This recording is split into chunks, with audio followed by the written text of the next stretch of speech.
الحمد لله نحمده ونستعينه ونستغفره ونعوذ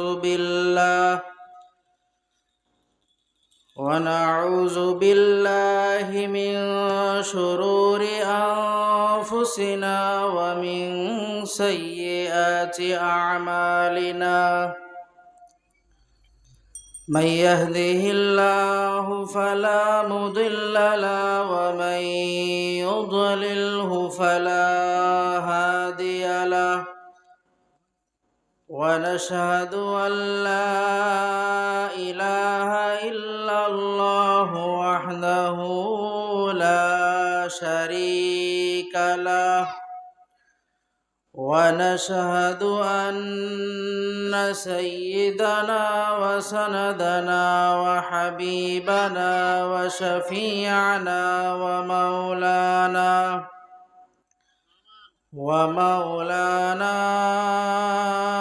محمدا عبده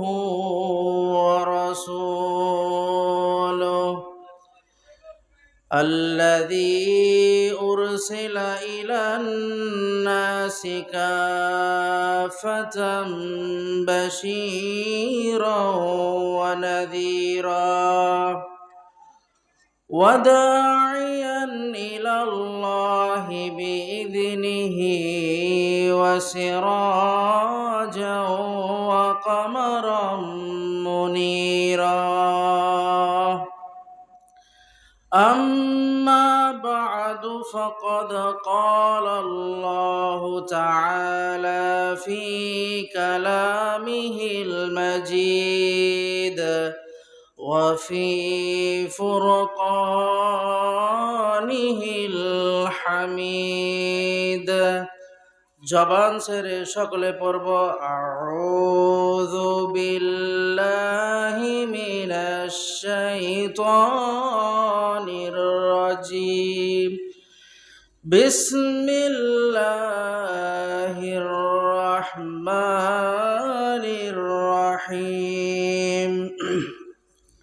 وقضى ربك ألا تعبدوا إلا إياه وبالوالدين إحسانا إما يبلغن عندك الكبر أحدهما أو كلاهما فلا تقل لهما أف ولا تنهرهما وقل لهما قولا كريما.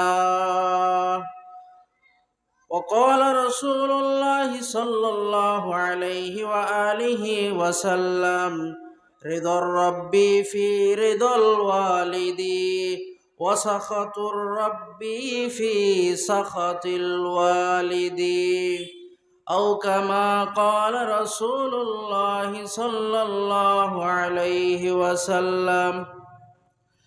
صدق الله مولانا العظيم وصدق رسوله النبي الكريم ونحن على ذلك من الشاهدين والشاكرين والحمد لله رب العالمين. রব্বে করিম বলতেছেন ওয়াকাদা রব্বুকা আল্লা তা'বুদু ইল্লা ইয়্যাহ। রব বলতেছেন, মালিক বলতেছেন, আপনার রবের পক্ষ থেকে চূড়ান্ত ফয়সালা হলো এইটা যে আল্লাহ তা'বুদু ইল্লা ইয়্যাহ, ইবাদত হবে একমাত্র কার নামে?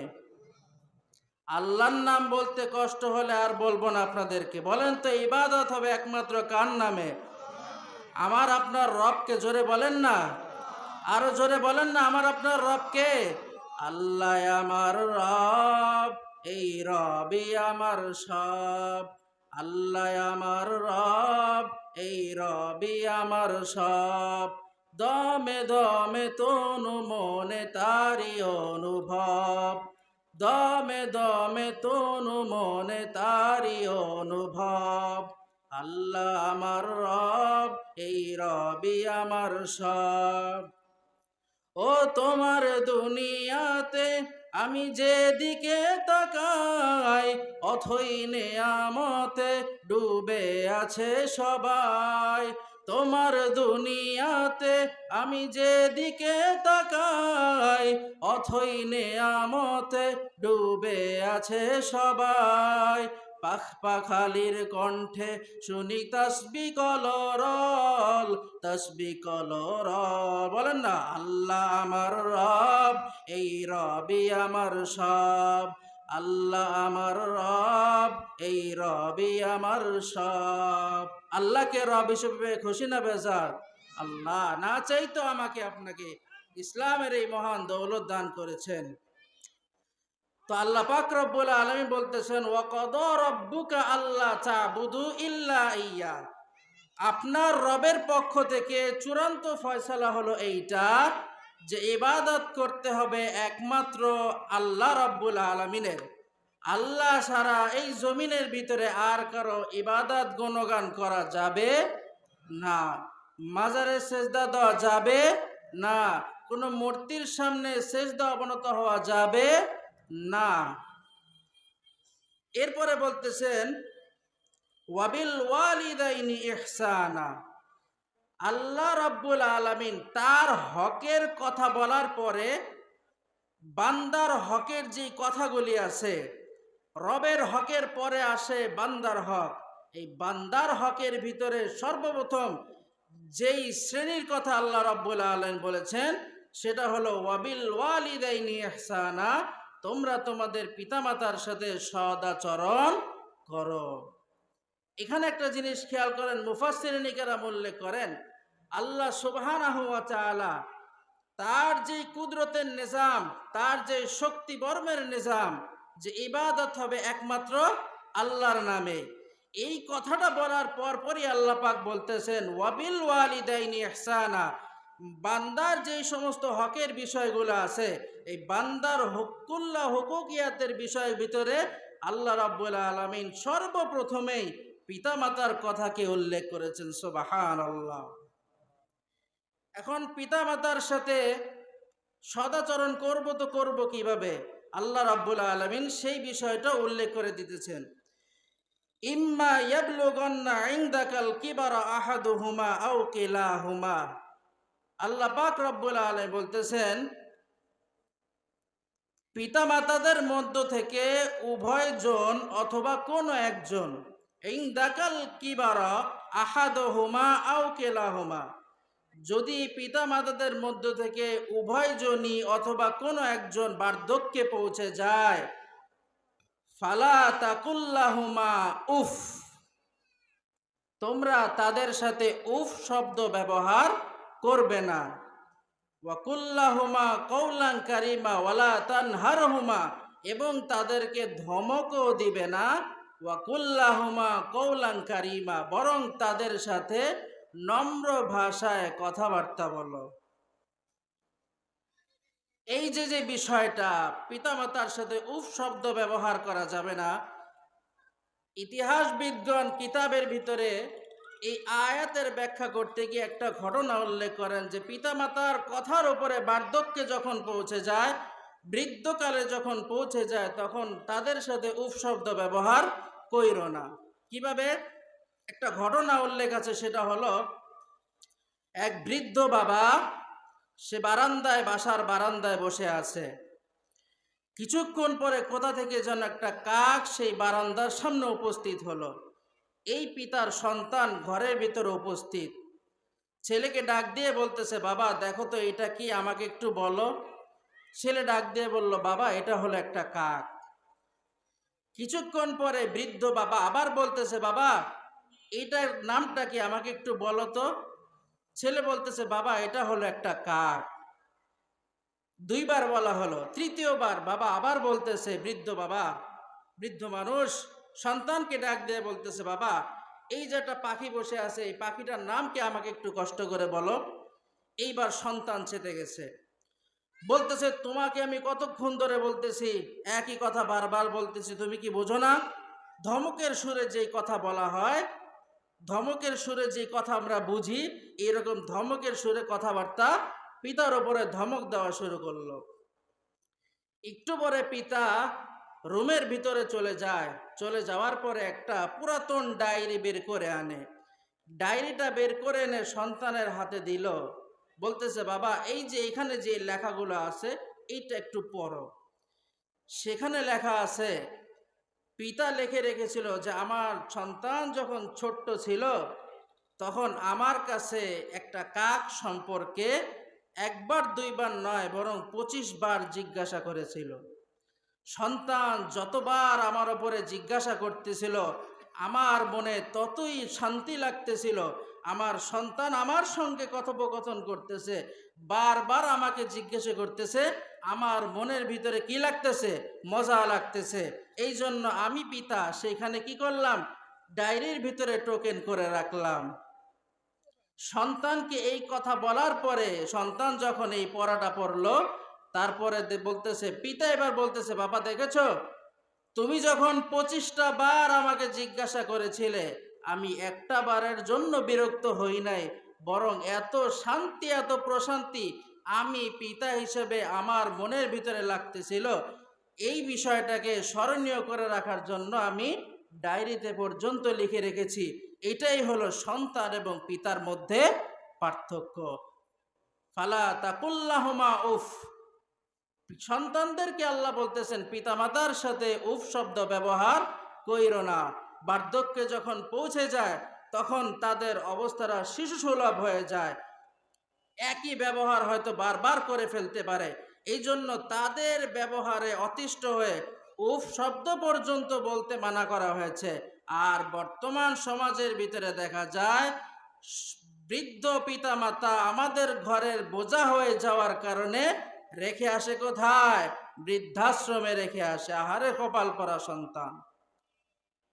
যেই পিতামাতা এত কষ্ট করে লালন পালন করে, এত বড় করলে, প্রতিষ্ঠিত করলো, এখন তারা বৃদ্ধ হওয়ার কারণে তাদের এই অশুভ শিশুসুলভ আচরণ আর সহ্য হয় না। এই জন্য সহ্য করতে না পারে বৃদ্ধাশ্রমে রেখে আসো। কপাল কিন্তু একেবারে পুড়ে ছারকার হয়ে যাবে। পিতামাতার মর্যাদা কেমন?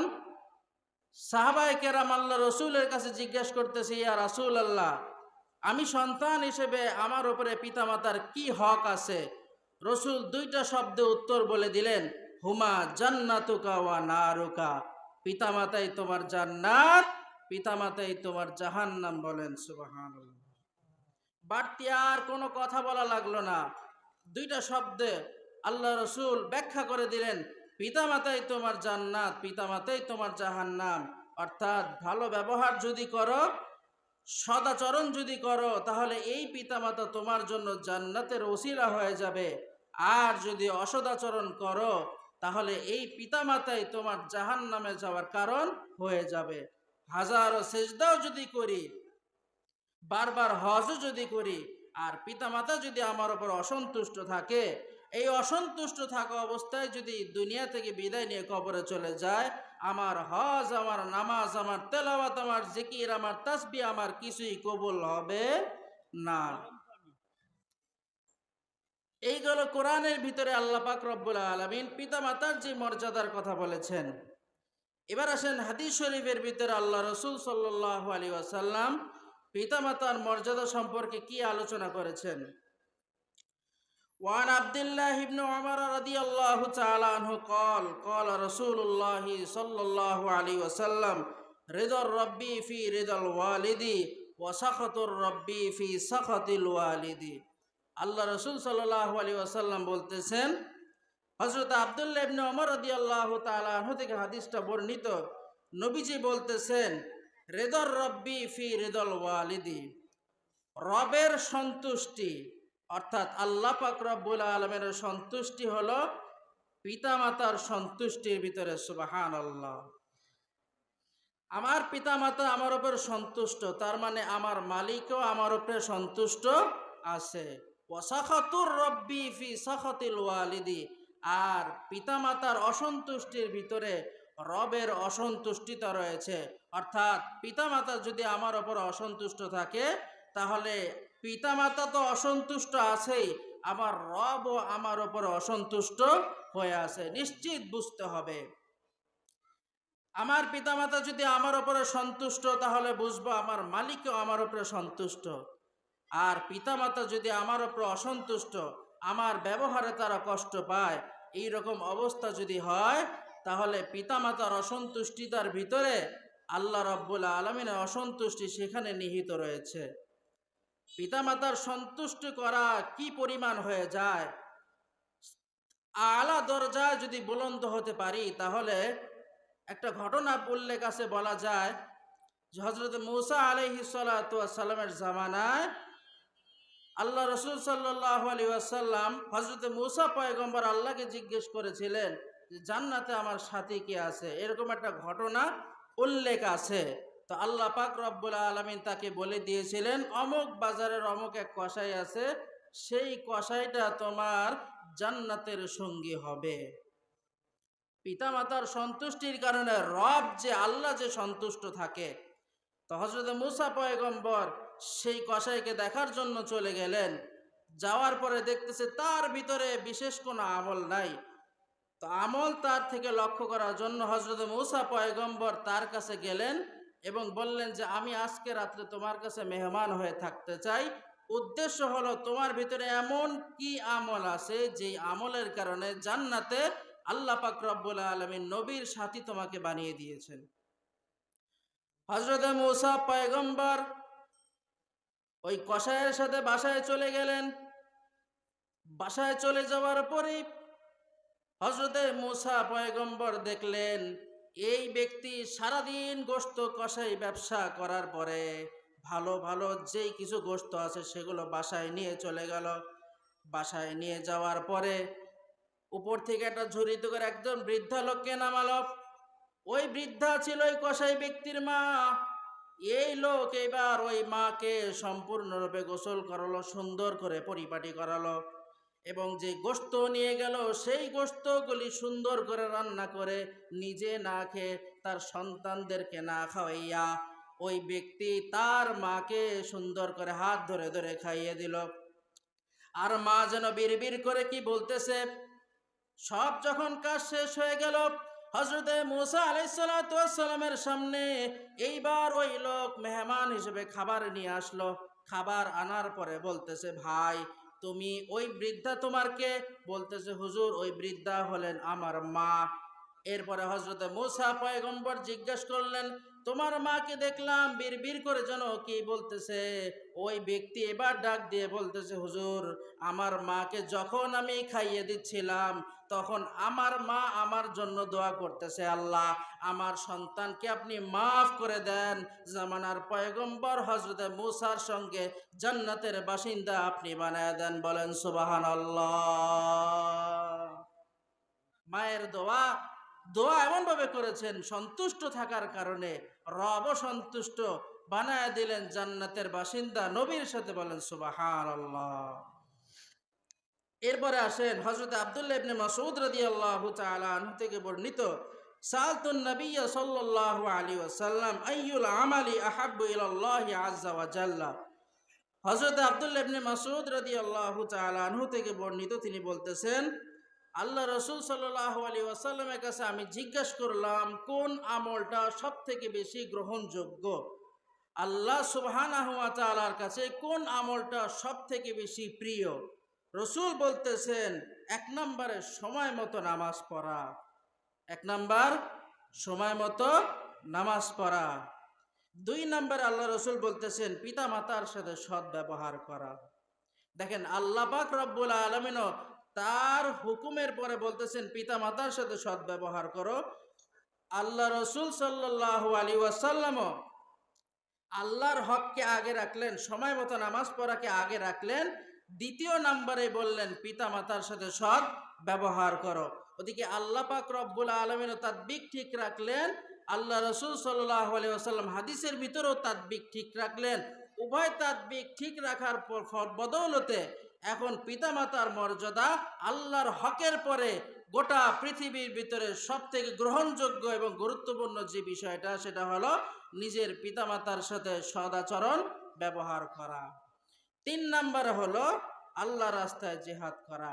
এই গেল সর্বাধিক প্রিয় আমলের 1 নাম্বার সময় মতো নামাজ পড়া, 2 নাম্বার পিতামাতার সাথে সদ্ব্যবহার করা, আর 3 নাম্বার হলো আল্লাহ রাস্তায় জিহাদ করা। এরপরে আসেন ভালো ব্যবহারের সব থেকে বেশি হকদার কে? পিতামাতা তো অনেকের উভয়জনই আছে, শুরুতে তো উভয়জনই থাকে। তো এই উভয়জন যাদের আছে, ভালো ব্যবহারের সব থেকে সর্বাধিক ব্যবহার কে পাবে? হযরত বাহাস তার বাবা তার দাদা থেকে হাদিস বর্ণনা করেন, কুলতু ইয়া রাসূলুল্লাহ মান আবাররু, বলতেছি ইয়া রাসূলুল্লাহ, সৎ ব্যবহার পাওয়ার সব থেকে কে বেশি অগ্রগণ্য? আমি সন্তান হিসেবে আমার পক্ষ থেকে ব্যবহার যে পাবে, এই ব্যবহার পাওয়ার সব থেকে বেশি গ্রহণযোগ্য কে, অগ্রগণ্য কে, আমার মা নাকি আমার বাবা? রাসূল সাল্লাল্লাহু আলাইহি ওয়াসাল্লাম বললেন তোমার মা। 1 নম্বরে বললেন তোমার মা। সাহাবী আবার জিজ্ঞেস করলেন ইয়া রাসূলুল্লাহ সুম্মা মান, অতঃপরে কে? রাসূল আবার বললেন তোমার মা। তৃতীয়বার সাহাবী আবার জিজ্ঞেস করলেন ইয়া রাসূলুল্লাহ এরপরে কে? আল্লাহ রাসূল বললেন তোমার মা। 3বার মায়ের কথা আল্লাহ রাসূল বললেন। চতুর্থবার যখন সাহাবী জিজ্ঞেস করলেন ইয়া রাসূলুল্লাহ এরপরে কে? আল্লাহ রাসূল ডাক দিয়ে বললেন তোমার পিতা। সুম্মাল আকরাব ফাল আকরাব, পিতার পরে সব থেকে আরো নিকটবর্তী যে হবে, আত্মীয় স্বজনের ভিতরে নিকটবর্তী যে, তারাই তোমার ভালো ব্যবহার পাওয়া সব থেকে বেশি গ্রহণযোগ্য, অগ্রগণ্য। এখানে খেয়াল করেন মায়ের কথা কয়বার বলা হয়েছে? কয়বার? 3 বার। পিতার কথা 1 বার। কেন?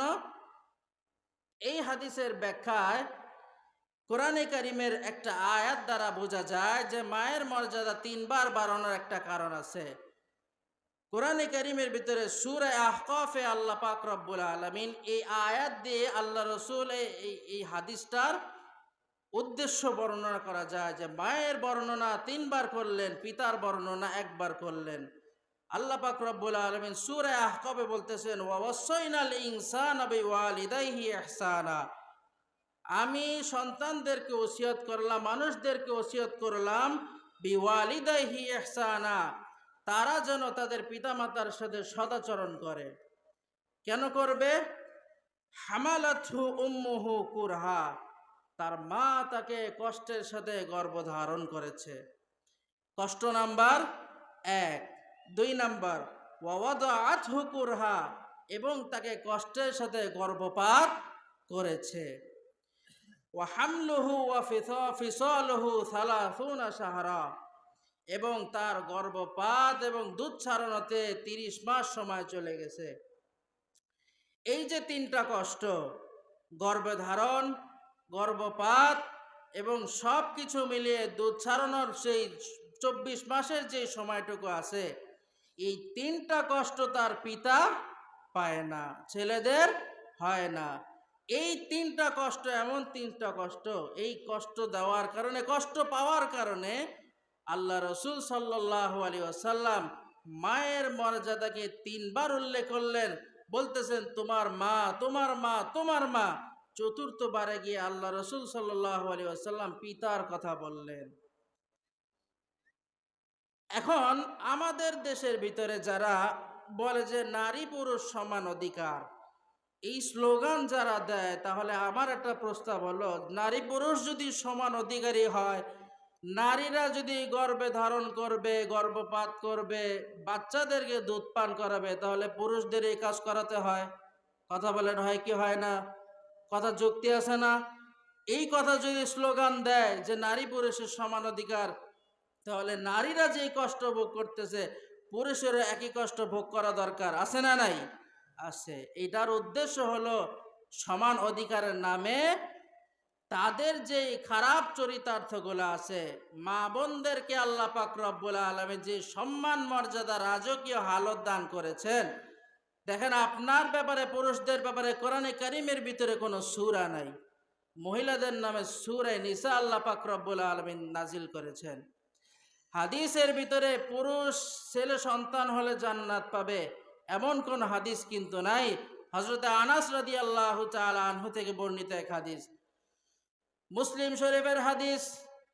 হযরত আনাস রাদিয়াল্লাহু তাআলা আনহু থেকে বর্ণিত, আল্লাহ রাসূল সাল্লাল্লাহু আলাইহি ওয়াসাল্লাম বলেন, কোন পিতার যদি দুইটা কন্যা সন্তান হয়, এই দুইটা কন্যা সন্তানকে যদি ওই পিতা সঠিকভাবে লালন পালন করে, ছেলেদের উপরে যদি কোনো গ্রহণযোগ্যতা না দেয়, সঠিকভাবে যদি এই পিতা তার দুইটা কন্যা সন্তানকে সঠিকভাবে যদি লালন পালন করে, আল্লাহ রাসূল বলেন ওই পিতা আর আমি নবী জান্নাতে এইভাবে পাশাপাশি থাকবো। বলেন সুবহানাল্লাহ।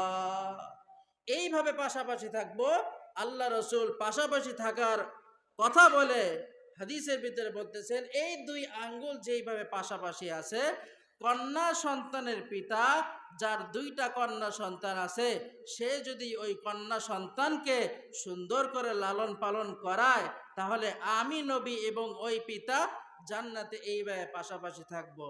অথচ ছেলেদের ব্যাপারে যে অমুক ছেলে হলে, এই কয়টা ছেলে হলে আপনার ফজিলত এবং মর্যাদা আছে, এমনটা কিন্তু উল্লেখ করা নাই। হ্যাঁ, তাই বলে কি পিতার মর্যাদা কম? না, সেইটা উদ্দেশ্য না। কিন্তু এখানে উল্লেখ করা উদ্দেশ্য হলো যে পিতা এবং মাতার ভিতরে সম্মান এবং মর্যাদা যদি বেশি পেতে হয়, তাহলে সর্বপ্রথম পাবে মা, এরপরে আবার পিতা। মায়ের মর্যাদা সব থেকে বেশি আল্লাহ পাক রব্বুল আলামিন পিতার থেকেও বাড়িয়ে রেখেছেন। আবার কোনো কোনো ক্ষেত্রে পিতার মর্যাদা মায়ের থেকেও বৃদ্ধিতে আছে।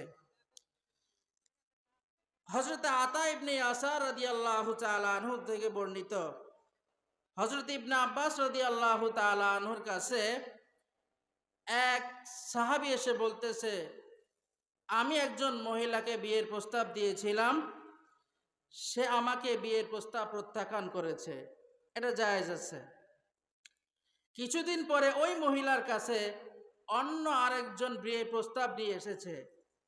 অন্য আরেকজন যখন বিয়ের প্রস্তাব নিয়ে আসলো, ওই মহিলা আরেকজনের বিয়ের প্রস্তাবে রাজি হয়ে গিয়েছে। এইটা আমার আত্মমর্যাদার ভিতরে বড় লেগেছে, যার কারণে আমি ওই মহিলাটাকে হত্যা করে ফেলি। আমার মর্যাদার ভিতরে অক্ষুণ্ণতা হওয়ার কারণে আমি ওই মহিলাকে হত্যা করে ফেলি। মহিলাকে হত্যা করার ফলে এখন তার মনের ভিতরে অনুশোচনা আসতেছে যে হারে কত বড় একটা খারাপ কাজ আমি করে ফেললাম। এরপরে এসে বলতেছে যে আপনার কাছে আমার তওবা ইস্তেগফারের কোনো ব্যবস্থা আছে কিনা, আমাকে এমন কোনো পথ বলে দেন যার কারণে আমি আল্লাহর কাছে তওবা ইস্তেগফার করে আল্লাহর কাছ থেকে গুনাহগুলো যেন ক্ষমা চাইয়ে নিতে পারি। হযরত আব্দুল্লাহ ইবনে আব্বাস রাদিয়াল্লাহু তাআলা আনহু বললেন, ওই লোককে জিজ্ঞেস করলেন, সাহাবীকে জিজ্ঞেস করলেন, তোমার মা কি বেঁচে আছে? সাহাবী ডাক দিয়ে বলতেছে, না, আমার মা বেঁচে নাই।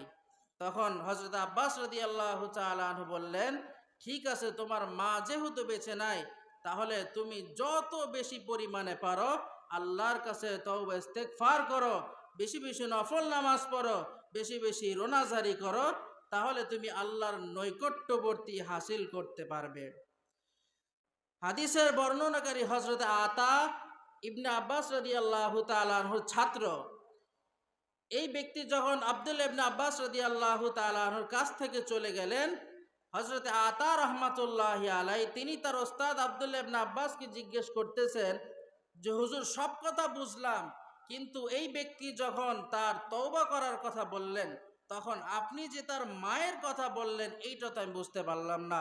তার মা কেন জীবিত আছে এইটা জিজ্ঞেস কেন করলেন, সেটা তো বুঝতে পারলাম না।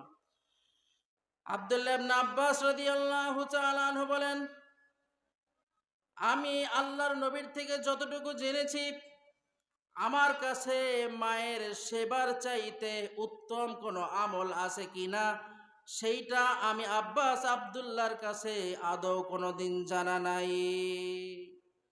মায়ের মর্যাদা, মায়ের সেবার চাইতে মায়ের খেদমতের চাইতে আল্লাহর নিকটবর্তী হওয়া যায়, মালিকের নিকটবর্তী হওয়া যায়, মালিকের পাশাপাশি হওয়া যায়। মায়ের খেদমতের চাইতে আদৌ কোনো ভালো আমল আছে কিনা আমি আব্দুল্লাহর সেই সম্পর্কে কোনো জানাশোনা নাই। তাহলে এখানে খেয়াল করেন, হাদিসে তওবা ইস্তেগফারের জন্য, আল্লাহর নিকটবর্তী হওয়ার জন্য কার কথা উল্লেখ করলেন? মায়ের সেবা করার কথা বললেন। মা যদি জীবিত থাকে তাহলে তার খেদমতটুকু বেশি বেশি করো, কারণ মায়ের খেদমত যত বেশি করতে পারবে, ওই যে হাদিস বলেছিলাম, মা পিতামাতার সন্তুষ্টির ভিতরে থাকে আল্লাহর সন্তুষ্টি, আর পিতামাতার অসন্তুষ্টির ভিতরেই থাকে আল্লাহর অসন্তুষ্টি। কথা বুঝতে পেরেছেন? কথা বুঝতে কষ্ট হয়? এইবার আসেন ইবনে আব্বাস রাদিয়াল্লাহু তাআলা আনহুর আরেক বর্ণনা, মা মিন মুসলিমিল্লাহু মুসলিমান ওয়ালিদানে মুসলিমান। হযরত ইবনে আব্বাস রাদিয়াল্লাহু তাআলা আনহু বলেন, যে মুসলমানের দুইজন পিতামাতা জীবিত থাকে, ইউসবিহু ইলাইহা মুহতাসিবান, ওই সন্তান ওই পিতামাতার কাছে, ওই সন্তান ওই পিতামাতার কাছে সকালবেলায় সওয়াবের উদ্দেশ্যে গমন করে, ইল্লা ফুতিহা লাহু বাবাইনে মিনাল জান্নাহ। আল্লাহর হাবিব বলেন, আল্লাহ পাক রব্বুল আলামিন ওই সন্তানের জন্য জান্নাতের দুইটা দরজা খুলে দেন।